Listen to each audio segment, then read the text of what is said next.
Good afternoon, everybody. It is Thursday, April 25th, and this is the Transportation and Environment Committee, our continued work on the FY25 Operating Budget. There are 6 items on today's budget. We're going to start with the Climate Response NDA, which should not be confused with the Climate Change Planning NDA.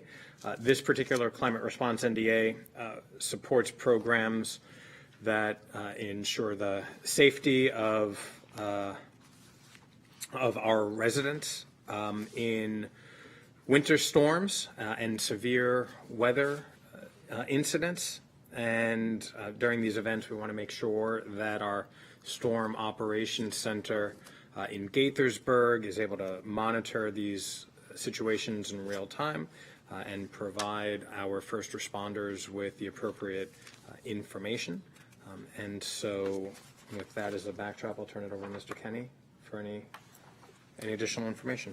Sure, not much to add. The county executive recommends no change to the budget of the Climate Response non-departmental account, which supports the cost for the Department of Transportation and Department of General Services when actual expenditures exceed their individual snow removal and storm cleanup budgeted amounts, which is a circumstance that occurs every year. But again, no change recommended by the county executive. Council staff concurs. Director Conklin, you want to share with us how climate change is affecting this NDA? I can. This year we had a more typical snow removal season with a couple storm events where the Storm Operations Center was activated, and we engaged contractors in several of those events. But over the last 5 or 10 years, we've seen a very significant uptick in the number of severe spring, summer, fall storms with wind events and large rain events. And this is also the budget item that supports the response to flooding events and to tree damage during those other types of storms, which are more and more common. So it's not just snow. We used to call it the snow budget, but it's a much broader set of activities. I will advocate in subsequent budget cycles to have this called the Weather Response program rather than Climate Response, because it is actually responding to weather, not climate. Well, I would like to make a recommendation that we change the name ourselves. The weather, rephrase what you suggested. Right now it's called the Climate Response NDA. I would have it be the Weather Response NDA. I think that's fair. Yep. Colleagues? I think that's fair because we heard also this morning, I think there's some confusion in the public on what this is. Actually, every time I see it, I get confused. We should change, then we should change it. Inclement weather NDA, or do you think it needs any Weather adjective? Weather response, I think. Weather Response. Weather Response NDA. Okay. Without objection, we will change the name. Great. Best decision made all day. And easiest. Keep those dictionaries handy. But just want to circle back real quick. It sounds like there has been, if you look at the 10-year time period, an inverse response in which the winter has decreased and the summer and moisture-related events have increased. Mr. Dorsey probably has the best handle on that. I'm Yeah. happy to have him talk about the relative magnitude of wind and rain versus snow response. Yes, I've been around here for a long time. Richard Dorsey, council members. And over the past 10 years, as mentioned, the winter events have kind of shifted to the spring and summertime and more of wind and rain flooding events. I mean, over the past, 4 or 5 years, we've had some major flooding issues that washed out some roads and created drainage issues with some of our storm drain systems. So maybe, the tables are turning and this climate in the region may not be a snow climate in 5 or 6 years. So we see the shift and not sure how we're going to respond to it, gearing ourselves up for it, but we are looking at, the changes. Thank you for that. And we do know that the effects of climate change in the Mid-Atlantic area are manifesting themselves in greater flooding and water-related activities. Thank you. Colleagues? Yes, I just have one question. So what happens to the funds that aren't expended each year? I don't know that we have much experience with that. Okay, We all right. typically vastly exceed this budget. So Got you'll see a quote, snow supplemental coming before long that will catch us up on what was actually expended. Okay, thanks. So if there are unspent funds in this NDA, they just resort to the general fund at the end of the year. Last year, I don't think we got a supplemental, needed a supplemental. I don't know if anything was left in here. We have a very modest amount in our base budget, and this is the the first place we go to beyond, and then the supplemental. Last year, there might have been an excess balance that was just resorted to the general fund as unused appropriation. Greg Bruno, OMB, there was no, it was all used up, but, and we were able to take care of it within your base budget as well as the NDA that got transferred. Thank you. Thank you, Mr. Dorsey, for your years of service. And a number of years ago, I commissioned an OLO report about the effects of climate change, and we know that there are now more than 40 weather-related events, mostly water and precipitation, because of climate change. So, and we'll explain to our colleagues why we made the name change. But thank you for that recommendation, Director. So without objection, we will approve that NDA and its new name change. Item number 2 is the Homeowners Association Road Reimbursement NDA. And this consists of 2 reimbursement programs. One's a state program reimbursing residents for maintenance of state roads, and the county program reimbursing residents for the maintenance of county roads. And the request is of $62,000. Mr. Kenny. Sure. So you're correct that there are 2 programs, I guess, within this program, but all of the recommended funding and in this and prior year appropriations dating all the way back to FY11 are entirely for the state version of this program, the state portion of this program, which is funded by the state highway user revenue account.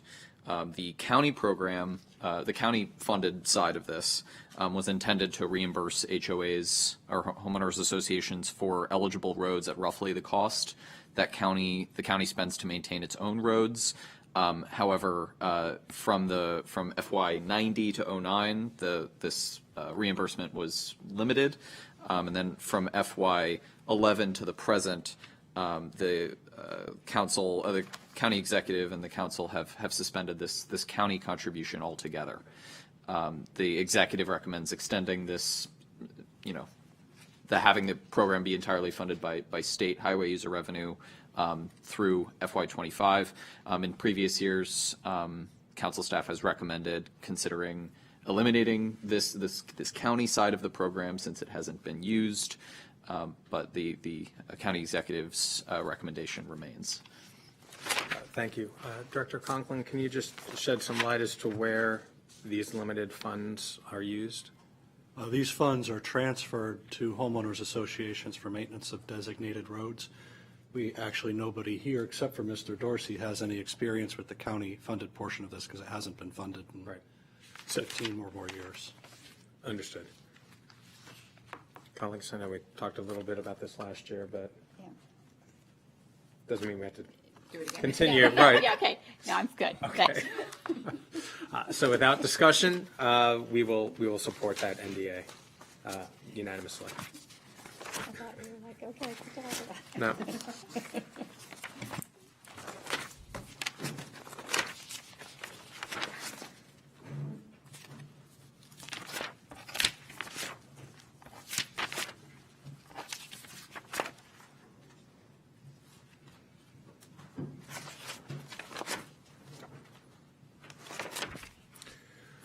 Okay. Item number 3 is discussion on the parking district services, the parking lot districts, and their FY25 operating budget. Across all parking districts, the county executive is increasing a 5.9% increase, but belying all the numbers is the reality that we have to keep working towards a more sustainable model. We talked about this at the Economic Development Committee earlier this week when we were talking about the parking lot districts and the bids particularly.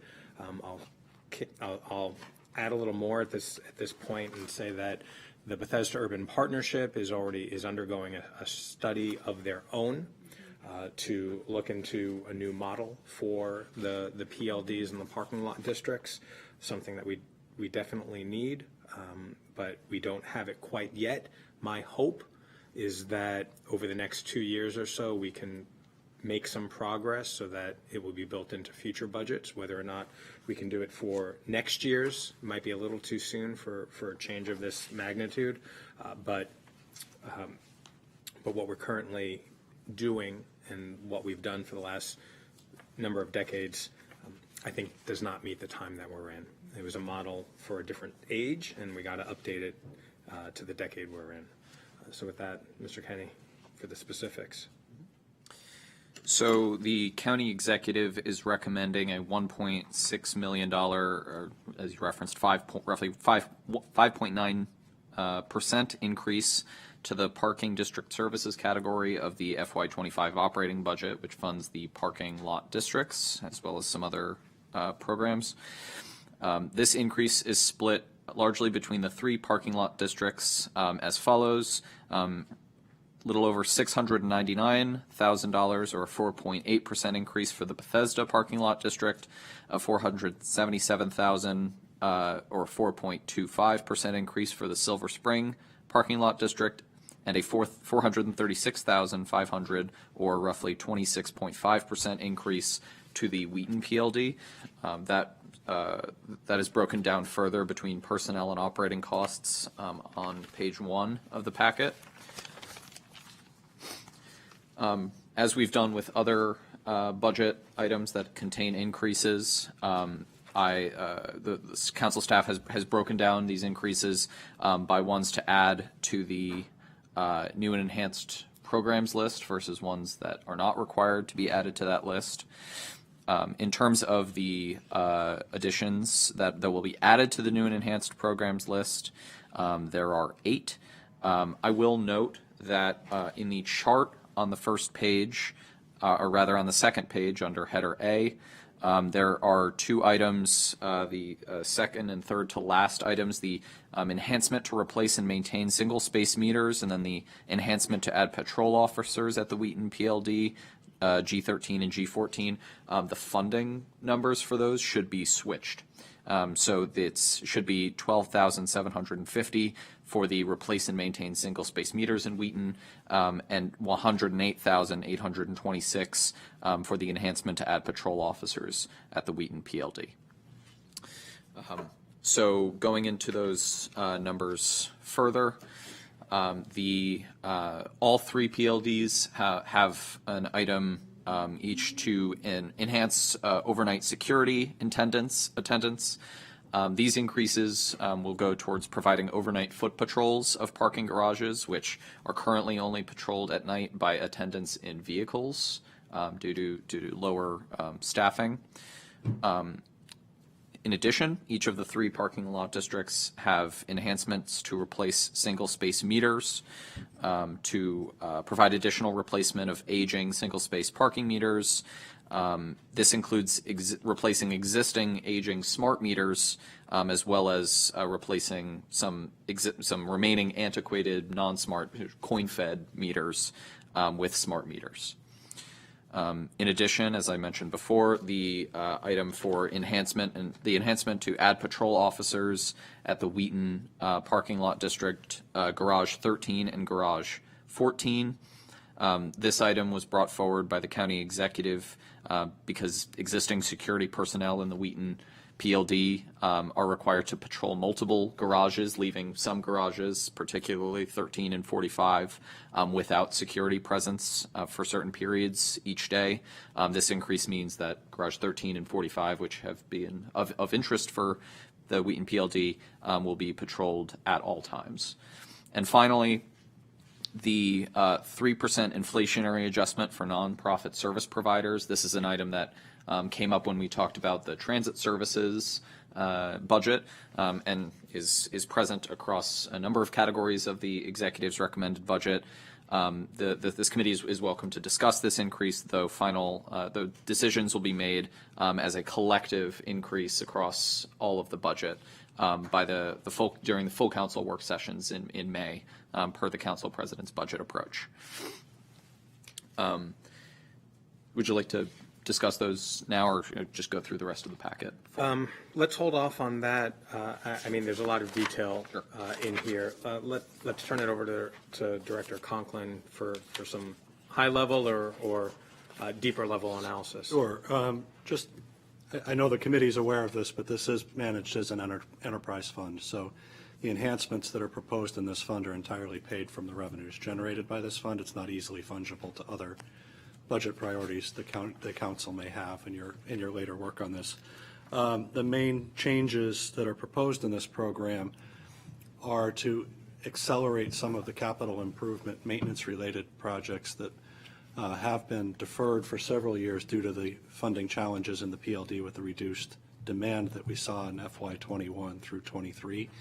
That demand pattern is stabilizing, so we feel more confident about being able to move forward with some of those repairs. And as you noted, there's a significant change to the urban district transfers contemplated in the recommended budget. Part of the reason for that is that the parking lot district has been deferring these other capital needs and operating budget needs to provide that consistent level of support to the urban districts. But we've got to the point where we really need to move forward with some of those other repairs. And the pressure on the PLD, as you mentioned, Chair Glass, has been growing, and certainly it reached a crisis point in 2022 when we really had low utilization, and we're using the reserves that are in the budgeting process here to sustain the operation. But we've been trying to accomplish more with the parking lot districts than we can. So there used to be a tax that provided more robust revenue and supported these programs, other programs more broadly. That tax is no longer in place. So it's entirely reliant on the fees, fares, and fines. No fares here, just fees and fines for parking. And as we've seen, there's immense pressure from the business community to keep the rates low. So we're not able to easily adjust rates and accommodate inflationary pressures for the services that are needed to keep the parking facilities running. So the measure that was taken here with the executive is, rather than exploring changes to the hours or rates in the parking lot districts, let's reduce some of the draw out of the parking lot district revenues for other purposes, and that can keep us more stable. That's really what you see here. So it's not in this packet, but it's in the other packet, the acceleration of some of the capital improvement projects, including the security-related ones. I did want to touch on the security patrols. There's been a lot of concern of county employees and park and planning employees in the Wheaton building about the security of the parking facilities overnight in particular. So this is a measure to try to increase the visibility of security in both the garage that's in the Park and Planning Headquarters building and in Garage 45, where other county employees park, so that people feel more comfortable that their property is secure when they're in their workplace and that they're secure accessing their cars to leave the workplace. So those are some of the major enhancements you see here. There's really no change in personnel anywhere in this program. There was a shift from one category to another, but the personnel complement is pretty much the same. Thank you. And I just want to make sure I heard you correctly regarding the park and planning building. There are safety concerns for the parking garage underneath that building? Security concerns. Security concerns. The garage is an open public facility, so there are people who aren't parking customers or employees in the building that find their way into that building for shelter. There are public restrooms in that building that they use. And there's been some incidents of concern about drug use and potential assaults and robberies and things like that. So the recommendation here is to increase the security presence in those parking facilities. Thank you for elaborating on that.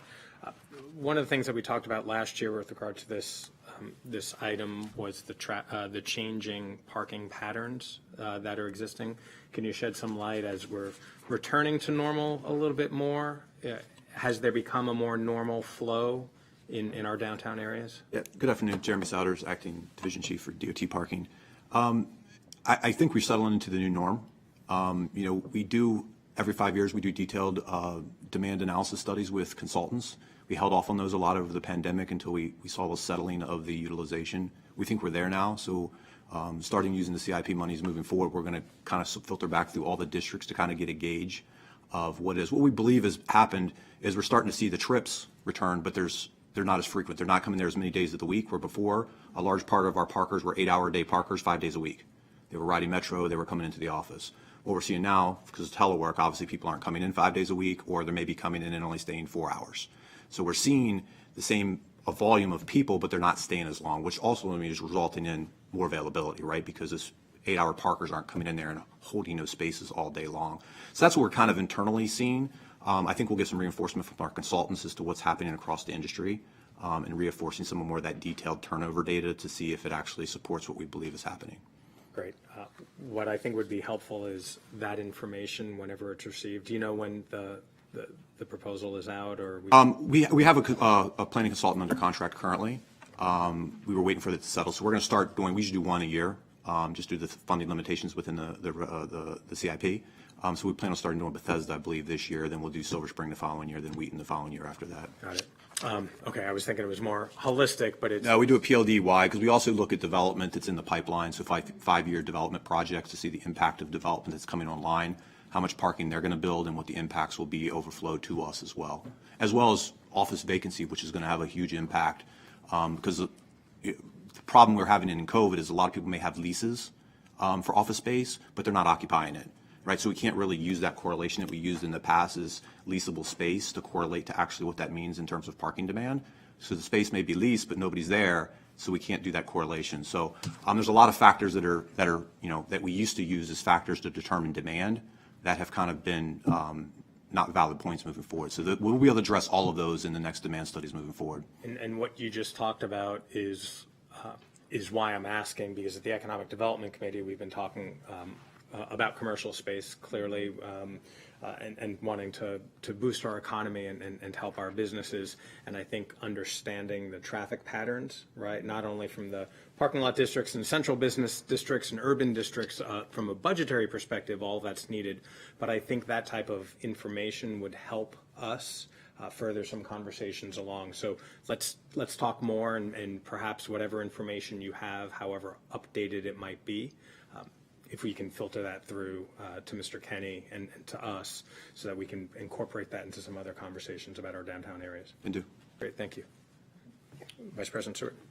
Great, thank you. So I just want to say thank you. I think I'm glad to hear that we're able to invest in the parking garages and support the safety measures, because as we talked about last year, if people don't feel safe parking in our parking garages, it's like the cyclical, they're not going to use them. And also I appreciate the work on, thinking about how we can use our garages with our businesses and residents to accommodate them more. And I know those are ongoing conversations, and look forward to continuing that work together.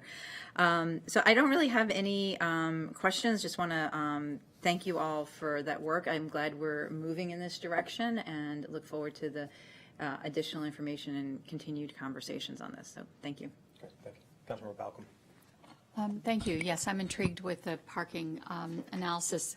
When we talk about office vacancies, we look at leases as well, and we've been talking more about utilization rates versus vacancy rates, and it just makes sense that the number of cars parked is a really good trend analysis. So that's will be useful data.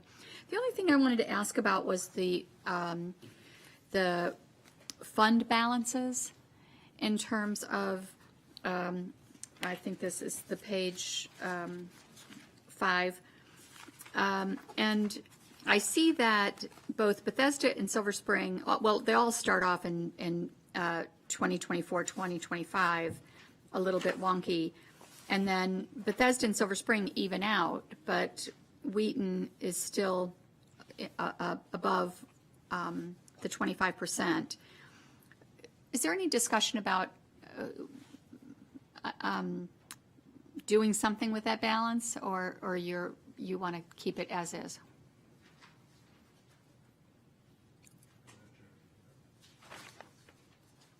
I mean, part of the reason that the balances look like that is Wheaton has one brand-new facility and one other structured facility, so the maintenance requirements in Wheaton are far less than the other two districts.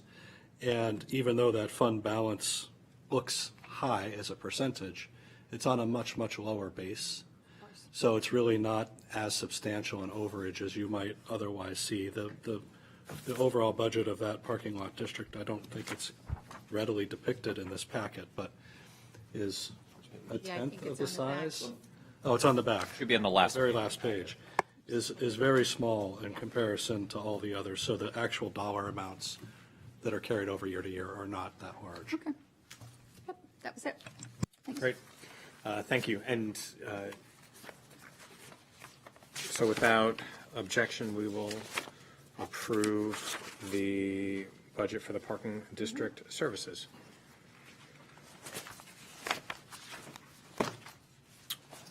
Next item is item number 4, and that is the CIP revised recommendations for the parking lot districts. So continuation of this discussion. Mr. Kenny, turn it over to you. Thank you. So this packet covers 3 separate transmittals from the county executive containing revisions to his recommended CIP that was sent over in January. The first is from March 14th. This committee during its work session on April 15th took a look at most of those revisions, but we saved the PLD revisions from that March 14th transmittal for this work session when we could have all of the PLD or relevant PLD staff present.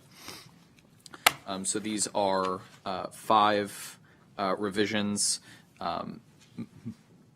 to the, so there are revisions to the 3 parking lot district CIP projects related to security camera surveillance systems, and two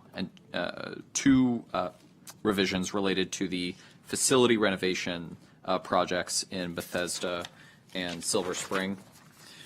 The security camera surveillance systems, we talked about these projects during a discussion of a supplemental appropriation related to these projects from January.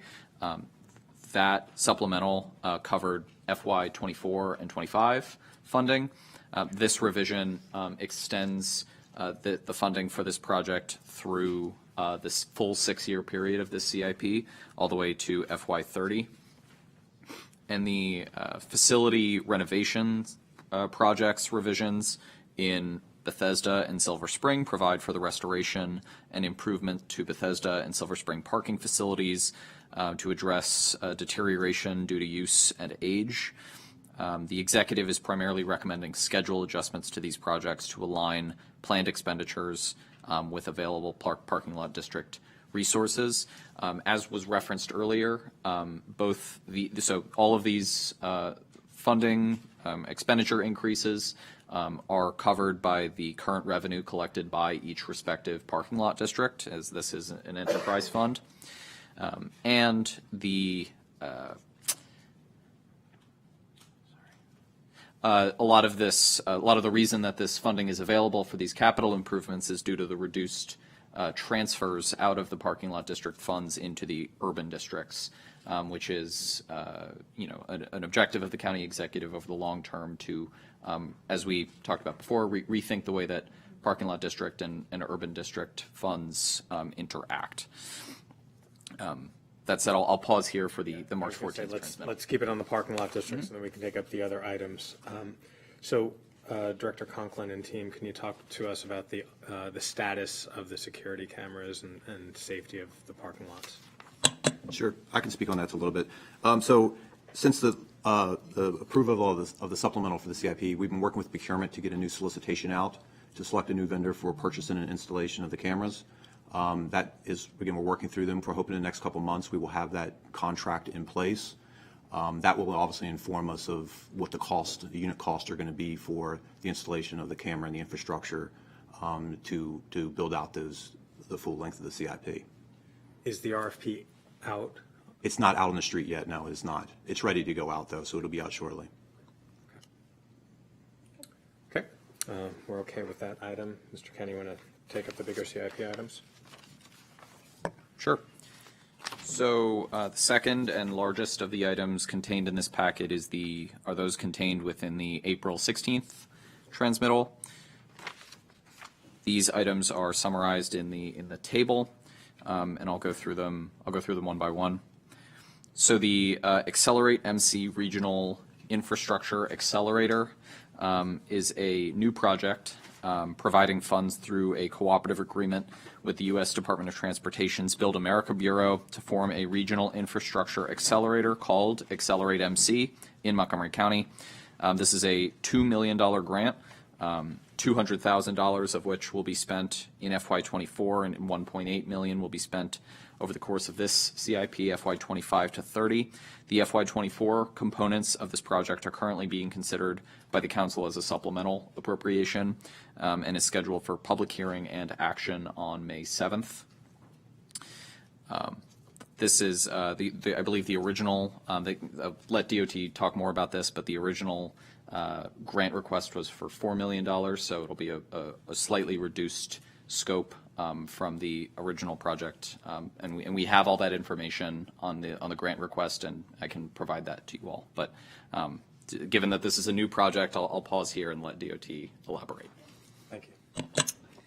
So Joanna Conklin with Montgomery County Department of General Services, Bus Rapid Transit Program Manager, and I will be the director of Accelerate MC, which is our new regional infrastructure accelerator that is being funded through a cooperative agreement with US DOT. So last summer, we pulled together an application for this grant. We were awarded $2 million. There's no local match, so it's complete federal funds, and it puts us in partnership with the US DOT's Build America Bureau to look at strategies for trying to accelerate, in particular, the bus rapid transit projects and the new maintenance depot that we are looking at constructing for our vehicles.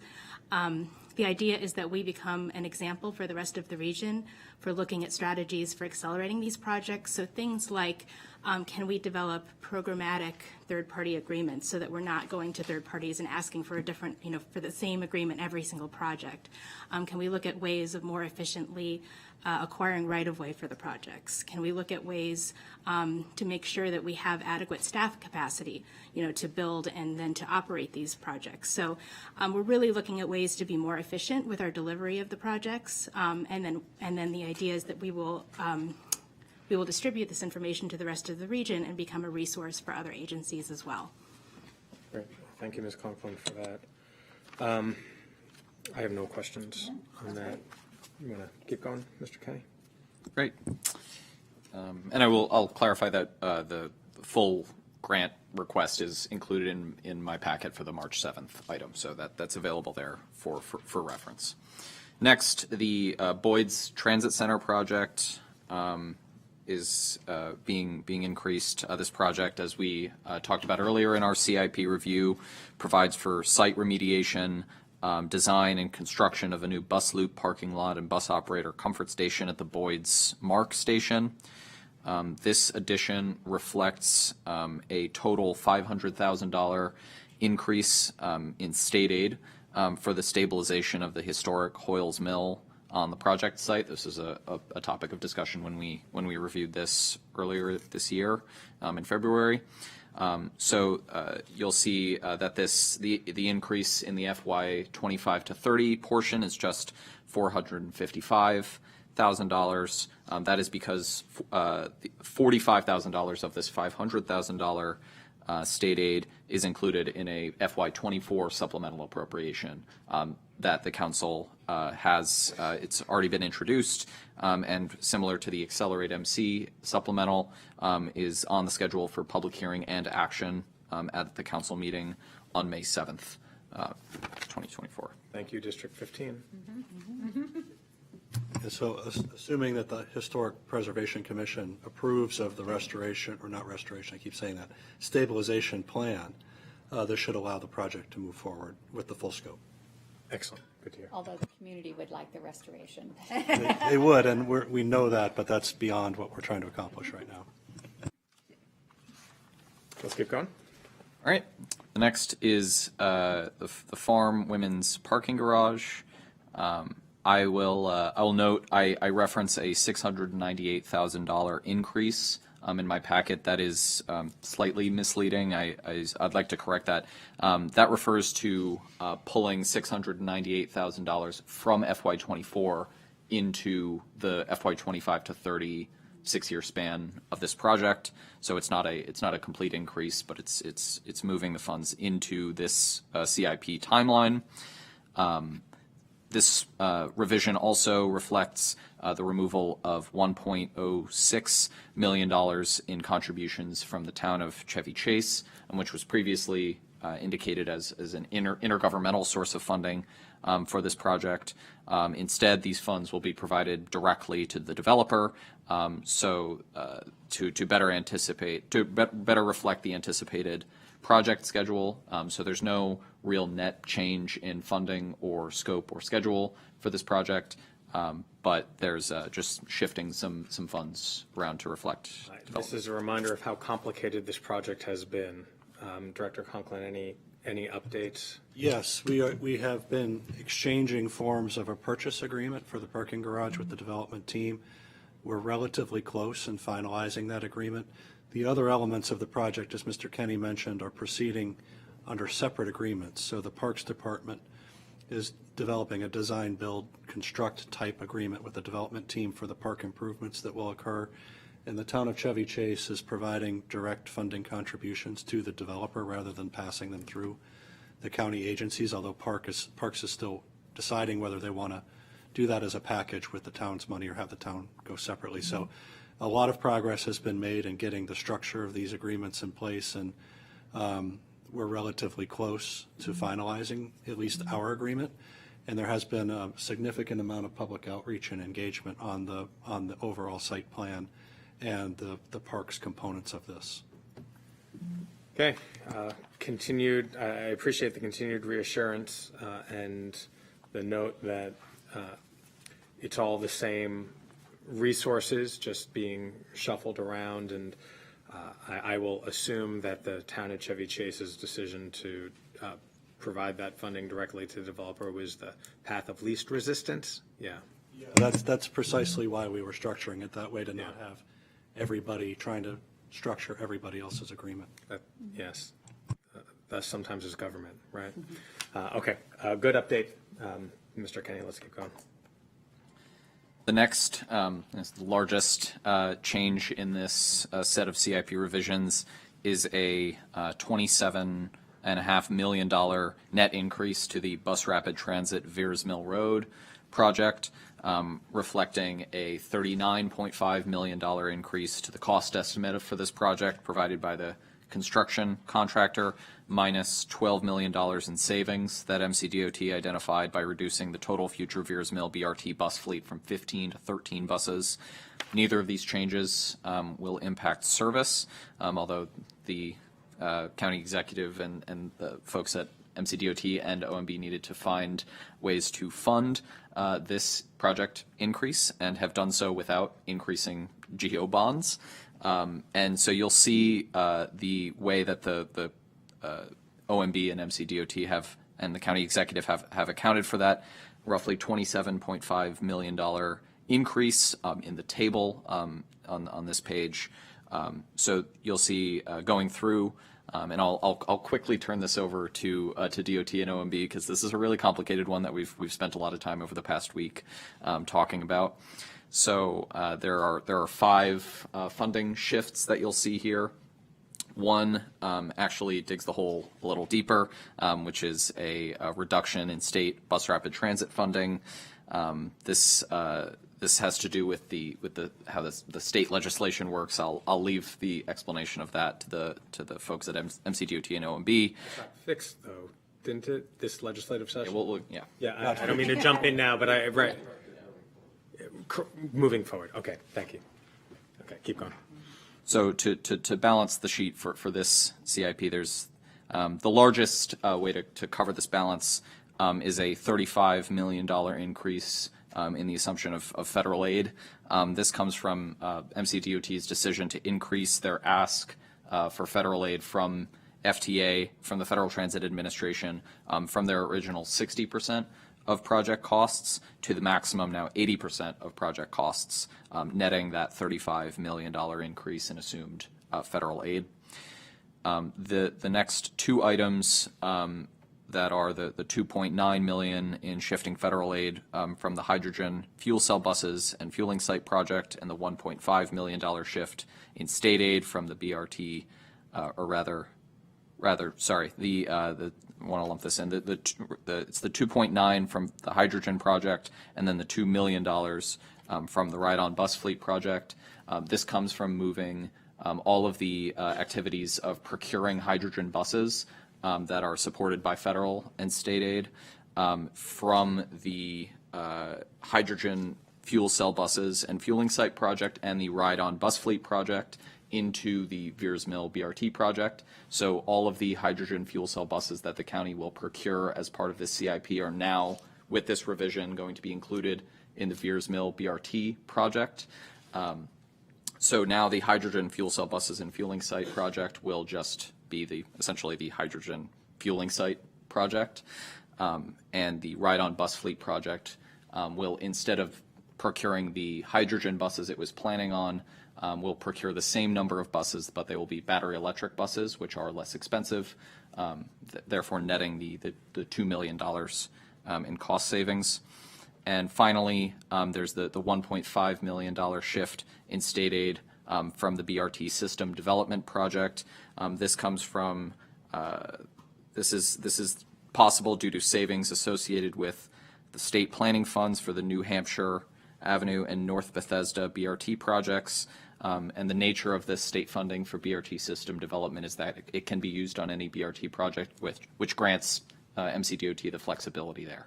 That said, I will turn this over to them, and hopefully we can get through this one. Great. Thank you. So how confused are you? It is a really complicated set of financial changes here. First of all, to start at the headline, the cost increase of this is because we have advanced the design to roughly 2/3 complete and actually have a cost from the contractor who's on board to build this project. And it's been a significant increase, as was mentioned, a $30+ million increase. The vast majority of that increase is associated with the pedestrian and bike facilities that are along Veers Mill Road, where the design was less advanced in the earlier estimates, and where the bulk of the utility relocations and right-of-way acquisitions are needed for those facilities. So we have a better handle on all of the project elements that we had in previous iterations of the budgeting for this. We are at about $170 million in total project cost now, which is about $5 million short of the absolute cap for this federal grant program.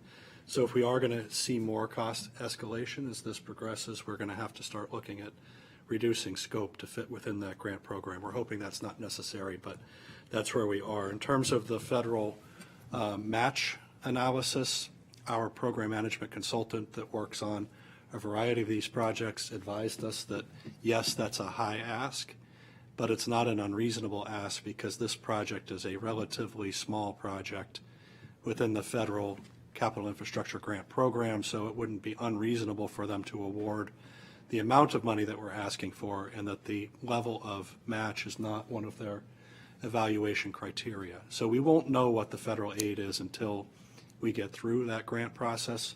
The project completed and had its ridership warrants approved earlier this week. So that's a major step, and we're continuing to work through that, and we may have to come back and identify additional funding if for some reason or another the grant doesn't come back as we've projected here. But that's why we think that's a reasonable move. We have pulled the vehicles out of the federal project in this project because that was giving us space to fit within the overall cost cap and allowing us to reduce some of the contingencies that we're required to carry in the federal financial analysis. And we know the cost of the buses more or less, and we know that that contingency is likely to be unneeded for the bus procurements. In terms of the cost savings in the two planning studies, we have done a number of these planning studies now, and we have become more efficient and effective at those planning studies with each iteration. So the amounts that were budgeted for those planning studies are probably not needed to complete those planning studies, so we were able to pull some of that resource into this project. And then the last element that Mr. Kenny talked about with the swap of hydrogen fuel buses in the ride-on replacement component with battery electric gives us the rest of the space we needed to make this work. I will talk about the $14 million in FY23, in the 2023 legislative session. A program, the Bus Rapid Transit Grant Program, was established within the Maryland Department of Transportation. And there was a use of state lottery proceeds that funded that program. The way that legislation was written, those funds didn't make their way to the Maryland Department of Transportation. They made their way to the Maryland Stadium Authority, and there was no way to correct that administratively. So those funds for FY24 did not make it to the Maryland Department of Transportation. Therefore, they couldn't award the grant to us for FY24. In the current legislative session, that language has been corrected, and actually in the last legislative session, there were some other changes that guaranteed a minimum distribution to Montgomery County as long as we continue to operate a bus rapid transit system. So that was corrected last year, and then this year, the name of the fund was corrected in the lottery bill that directs where the money should go. So hopefully in FY25, I'm going to get my years confused. We're in 24. In FY25, we should be getting a $20 million distribution, and then we should start to get proof of that distribution over a couple of years that would allow us to bond finance, or, as Joanna mentioned earlier, Mrs. Conklin mentioned, the Build America Bureau TIFIA program is a program that we're looking at to fund some of these projects outside of the county traditional bond program. It has more favorable interest rates than we might be able to obtain as the county, and longer payback periods and deferral of when you need to start paying back. That's a little bit more favorable than if we were to finance these projects internally. It comes with a lot of other constraints in terms of process and compliance, but many of those constraints we also have to satisfy for the federal grants. So it's not a doubling of the administrative requirements. It's maybe another 25% to access those programs. Thank you for that thorough explanation. It's taken me a long time to Yeah, understand. a lot of moving parts. And I know I'll start with the state corrective action. I know that was something that we all worked on last year and rushed to get it through, for various reasons we're course correcting it now, so that's good. The question I have, and just want to dig down on a little bit more, is the increased request for the Federal Transit Administration from 60% to 80%. So we've already gotten the 60. We're already qualified for the 60. We don't have anything. We're in the application process. The project has entered the FTA small starts process, and we're in the rating process for the award of a grant. There's a line item in the budget for the project with no dollar amount in it. So over the next 6 months to a year, we expect to complete the rating and get a notice of award of a grant. And that will determine what the final number is that's available in federal funds to support the project. Okay, because the way I understood it, we were already qualified for the 60, and then we were going to up it to 80. And to quote a line from Hamilton, I wasn't aware that was a thing a person could do, and so I was curious. No, we haven't actually requested a specific amount or qualified for a specific amount yet. Okay, but the consultant is optimistic. Optimistic that the total amount we're asking for is a reasonable ask for a project like this. Okay, very good. I had the same question. Yes. Yeah.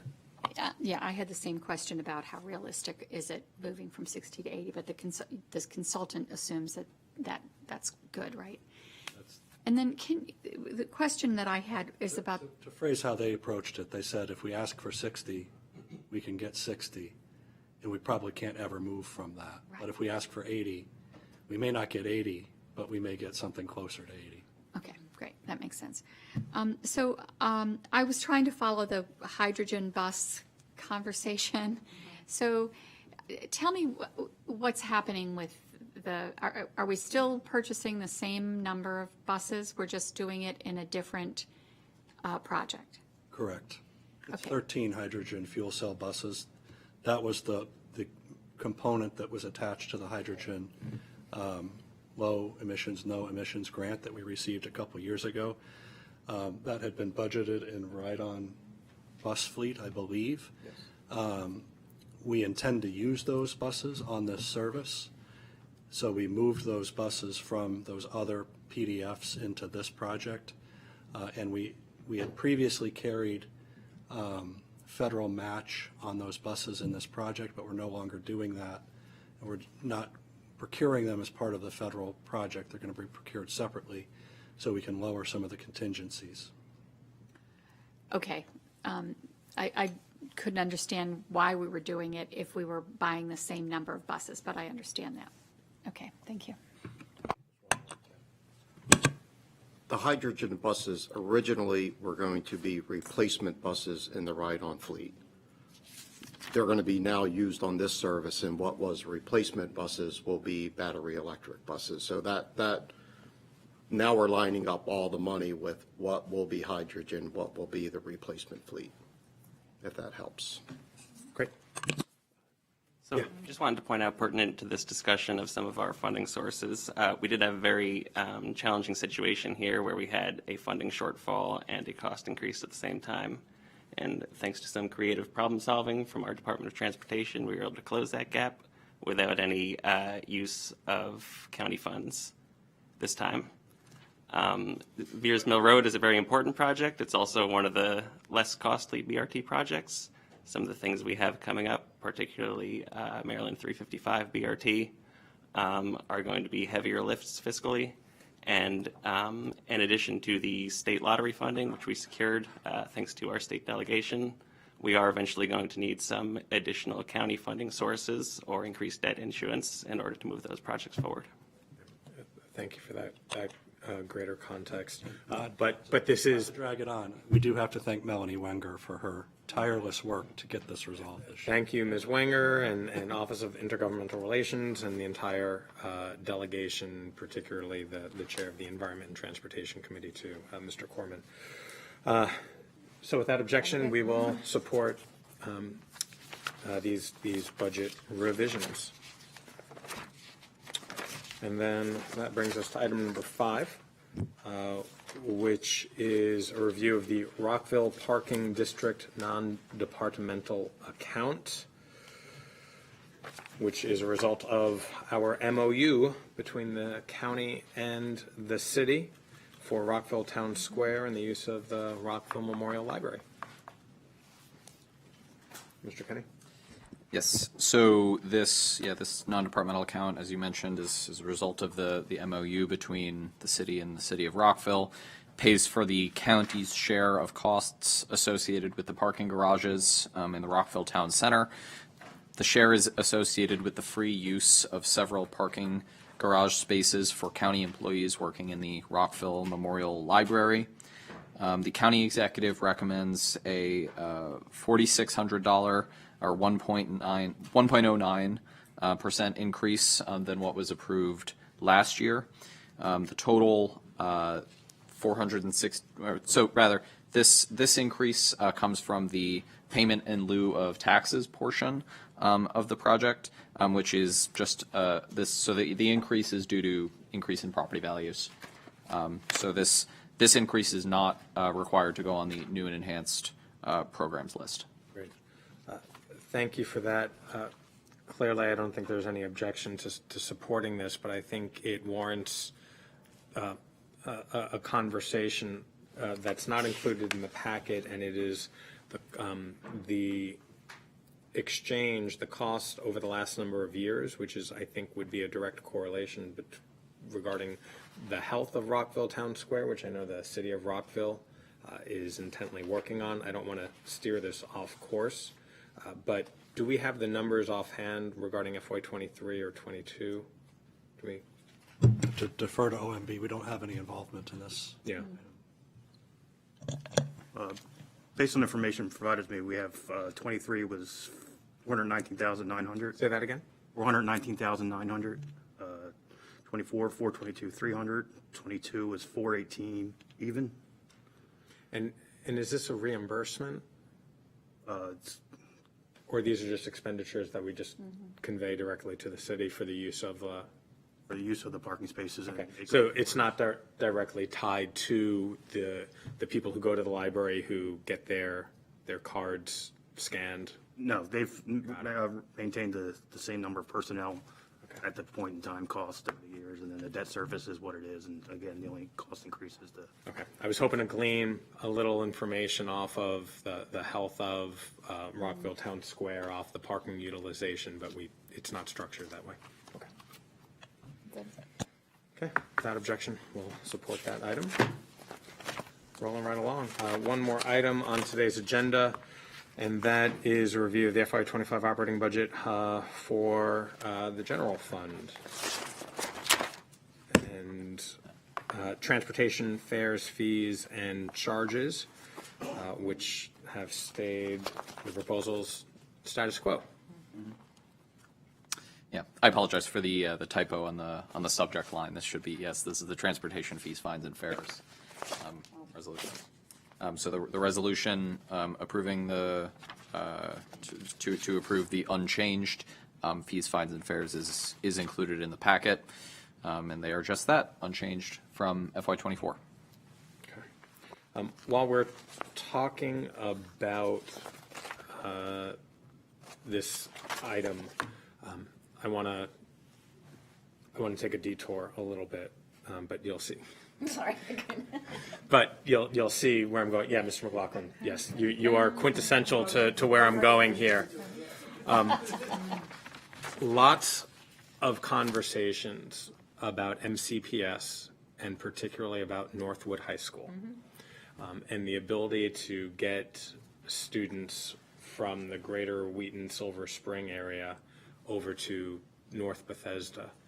And MCPS is undergoing its own challenges with regard to parents and students on how that's going to happen. Have there been conversations regarding ride-on or any other usage of our transportation fleet to assist MCPS? Yeah, we've had initial discussions about the existing service that's there. There's no existing fixed route that connects those two service areas. We've sort of back of the envelope considered other potential options. Maybe off-peak hours might be a real demand of theirs. We have a meeting scheduled with Brian Hull in the coming weeks to talk about how we can be a partner, what resources we have that may support that effort. I think Ride-On should step in as much as it's able to accommodate this, and this is not just a short-term problem. This is a 3-year problem. Yep.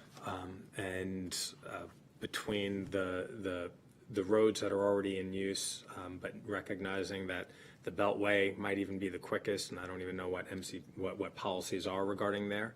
I think trying to find some faster way to supplement some of the MCPS routes that they're creating would be helpful, in whatever utility role Ride-On and MCDOT could play.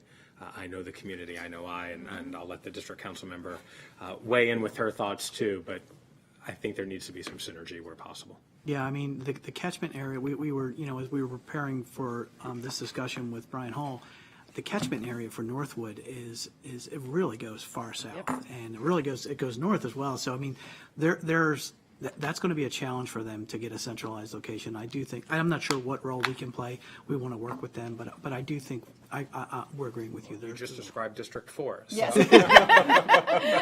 Thank you. I'm glad to hear that you already have a meeting set up with Brian Hall, and I know they've been responding to the families at Northwood. They've already talked about changing bus schedules for their school buses. So going into it, I'm glad that you're having that conversation. I think some of the things that are really concerning for the families is also the ability to get to and from other facilities, because they will not, as we all know, have an auditorium or other full playing fields and other things. And so they're, as a high school, for 3 years, hopefully it'll be less, we're working on some other things, but that's a student's basically high school career.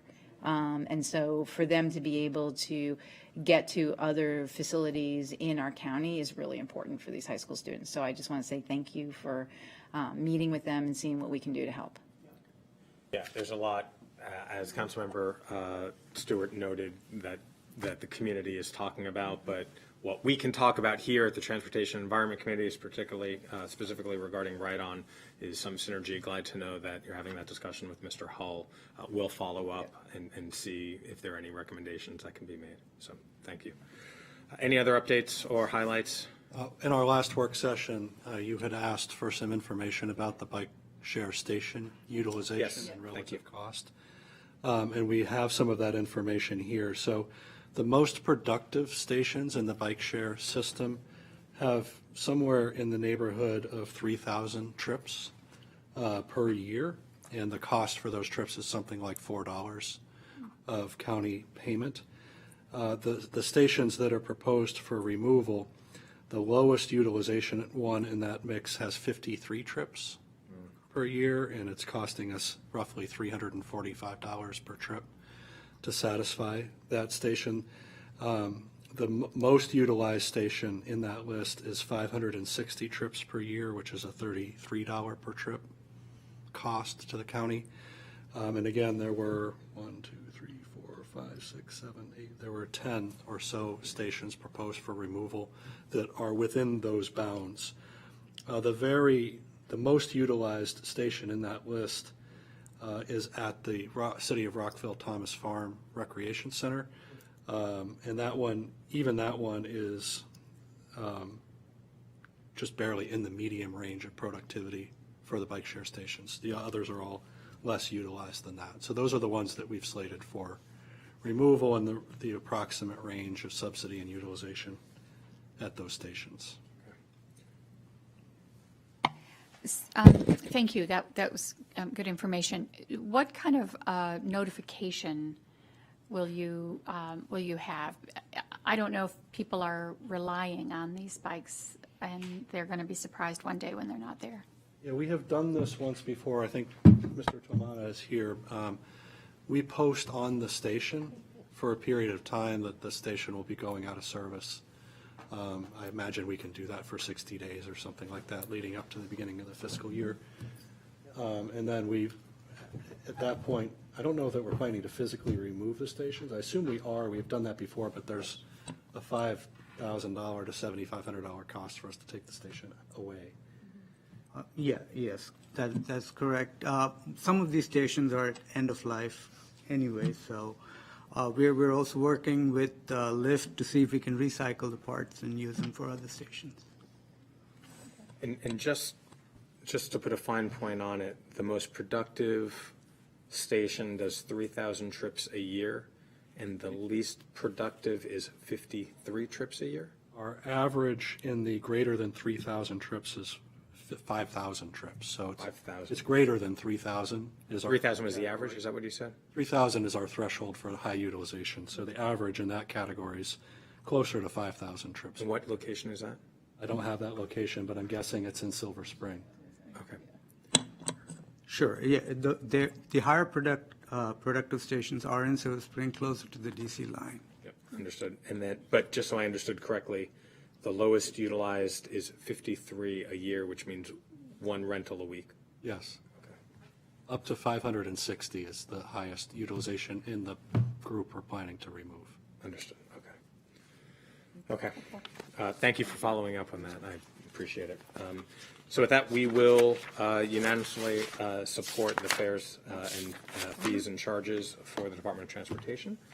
And that concludes our work session for today. Thank you to DOT and everybody. Thank you, Mr. Kenny. And with that, we are adjourned. And OMB, thank you. Thank you.